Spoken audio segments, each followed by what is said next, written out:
Let's get to Walmart now. Shares ripping to another all-time high today. So for Walmart, the wealthy consumer is where they've been gaining the majority of shares. In recent quarters, in particular, a lot of analysts have been asking what's going on with Walmart. Why is it having so much success with these higher income households that are generally defined as having an income of $100,000 or more per year?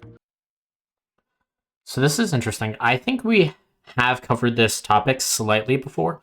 It might have been in reference to grocery stores, I believe. But we were seeing a trend post-COVID with inflation increasing, where higher end luxury grocery stores and things like that were starting to lose the higher end segment because more and more people were looking towards getting more affordable groceries and other goods. So I assume this is part of Walmart's attempt to sort of retain these customers, especially as inflation is starting to drop down again. And if you already have these customers in your stores, why wouldn't you try to hold on to them? So that's my expectation for what's going to be covered, but let's see what they have to share.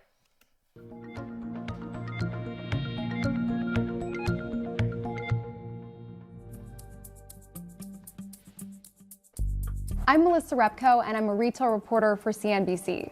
For the past few weeks, I've been hearing a lot about Walmart's gains with upper income consumers.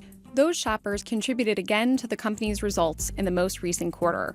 U.S. e-commerce sales grew 20% in the quarter, and home delivery, popular with those wealthier shoppers, is getting Walmart's online business closer to profitability, too. Walmart's stock has been up, even hitting record and 52-week highs, because of the gains it's putting up with shoppers. We're seeing higher engagement across income cohorts, with upper income households continuing to account for the majority of share gains. Higher income shoppers are a huge opportunity. It is known as the nation's largest grocer, but where it makes more money is selling things like throw pillows, clothing, makeup, items that are higher margin, and those are often the tougher ones to sell. If you sell to a higher income customer, they have more dollars in their pocket to spend, and they're more willing to spend more money all around. So it tends to be a shopper that can endure the ups and downs in the economy. It can also sell things like more ads. That's been another growth business for the company, as has its third-party marketplace where it's selling a broader assortment to these new and more frequenting customers. And it really boils down to three factors, according to the reporting. Walmart for a long time has focused on everyday low price, but it's been talking more about ways to make shopping easier for all of its customers. Things like dropping off purchases at people's doors. And one way it's done that is it launched Walmart Plus, its answer to Amazon's Prime program, and a way to get people to sign up and stick with its online shopping business. As it's attracting more of these households, they're buying things like gluten-free items, organic items, the types of items that Walmart has added to its assortment. It's also redone stores and redone its website to make it a little bit fresher looking, a little bit more modern and up to date. So if you go into a remodeled Walmart, you'll see a lot of brands that you may not know Walmart sells. That's interesting. I don't think I have been inside a remodeled Walmart. I think most of the Walmarts I've been into look like what they have looked like before. I'll have to keep a lookout for this in the future, but this makes sense. Again, they're sort of highlighting and referencing the grocery store aspect again. So grocery stores are generally low margin, as they've highlighted. So it seems like what they're trying to monopolize again is those higher income individuals who are coming in to their stores potentially for grocery purposes and then trying to get them to buy other items as well.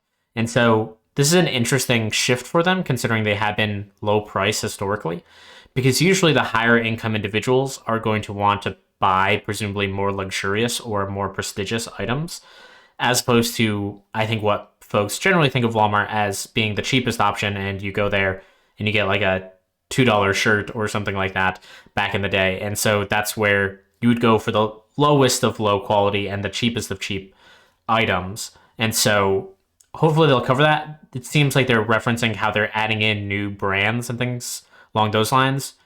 They're referencing Reebok here, which I think is probably a reasonably good brand, though I don't know if it's that high end to be retaining those more luxurious individuals.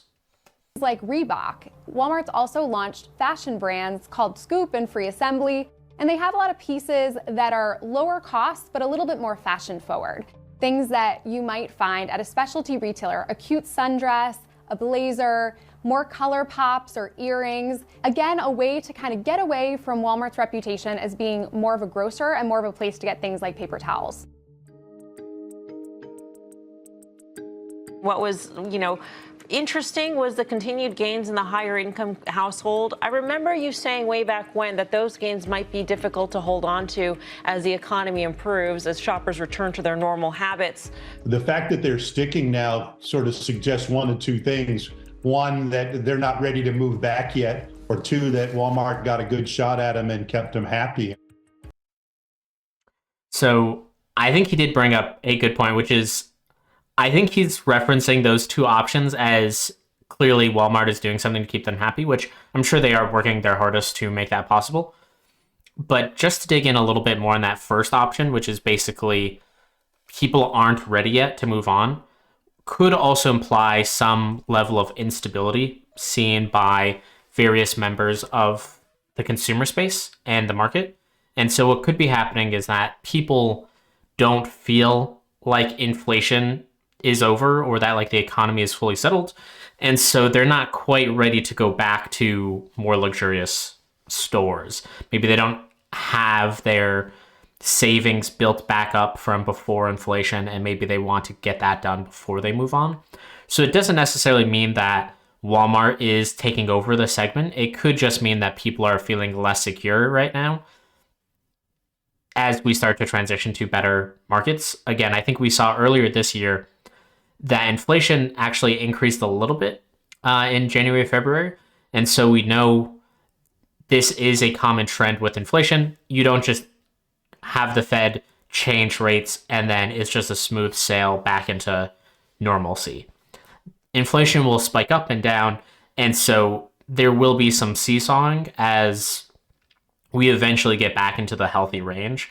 And so we did see this kind of spike up a little bit in the last month or two. And so this could just be implying that the market is seeing this, the consumers are seeing this, they are still cautious to like jump back over to like Whole Foods or something like that, and potentially not have the amount of savings they would want to be able to sustain that. And so they might be giving it a few more months. So curious what this will look like when we get to like summer or later this year, when we have newer data on how inflation went and whether Walmart truly was able to retain some of this customer base.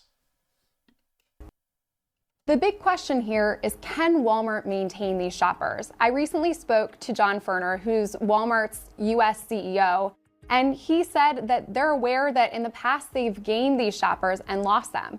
For example, during the Great Recession, a lot of people traded down to Walmart because they could stretch their dollar. This time, he argues it's a different thing, that people are not only coming to Walmart because of inflation, but they're also coming because of the investments that Walmart's made into its store and its website and having a broader product offering. And so he thinks this time it has more staying power. The product offering, I do think it's a good point. I do feel like Walmart does have items that some other stores, at least I mostly do grocery shopping here. And I feel like usually if I go to Walmart, they'll have everything and maybe even a little bit more than other standard grocery stores that are nearby for me. I haven't really looked that much into their other segments. And so that could be something that is true. I think that is something that I appreciate about Walmart that I've noticed recently in the last year or so. But this could be a trend that they've been working towards for a number of years. And they again highlight that this is a common trend that has occurred. When the economy gets tough, people start to move down to the more affordable retailers so that way they can stretch their dollars. And then they classically move away when things get better. And so it does feel a little preemptive for them to be claiming victory or even be implying victory is being had by Walmart at this point in time, considering nobody else is claiming victory on the market being good, at least right now in February of 2025. One of the challenges, too, is that Walmart is known for having kind of a no-frills attitude when it comes to its stores. And so as it adds brighter lighting, mannequins, more fashion-forward pieces, and really promotes those, could it risk alienating lower-income shoppers? So it's been careful to add some of these higher-priced items through its website rather than in the store. And in some parts of its store locations, you won't see as many of the fashion-forward brands. You'll see more of the staples. Walmart's market share gains are coming from somewhere else, and that may mean that Target and Amazon in particular are at risk because those are two of the biggest competitors. The other companies that are at risk are regional grocers or supermarket chains owned by Kroger or Albertsons. I spoke to shoppers that have been going more to Walmart, and where they're going less to is actually one of Kroger's supermarket chains because they realized they could save 20% in their weekly grocery bill. Yeah, being able to save 20% on your grocery bill is a very enticing thing to do, especially if you're going to get basically the exact same items. And so that's a no-brainer. This is exactly why people make this shift. Despite those gains, Walmart is taking a conservative approach.